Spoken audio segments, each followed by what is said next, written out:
mahal na Pangulo nung inilunsad niya ang bagong Pilipinas sa kick-off rally na sa ating mga kamay ang kapangyarihan na baguhin ang takbo ng ating lipunan. Sa mga barangay, ang kaayusan at kalinisan ay gawin nating tuloy-tuloy. Ang bawat bakanting lupa sa inyong nasasakupan ay gawing halamanan at gulayan.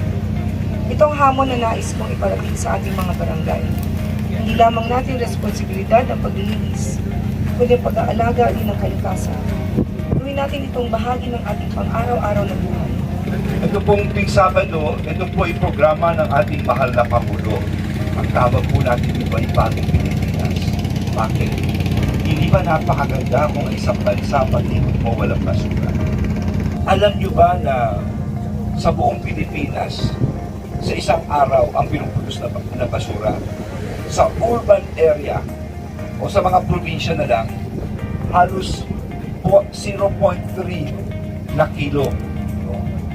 Pero sa mga urban areas, kamukha ng mga Luzon City, ito'y kalahating kilo ng basura isang tao. Pero sa Metro Manila kakaiba, hindi kalahating kilo, halos mag-iisang kilo, 0.7 o kilo. Kaya itong programang ito ay ginawa ng ating mahal na Pangulo. Itong kalinisan, ito ay ginagawa sa buong Pilipinas ng iba't ibang barangay para maging ugali na natin ito.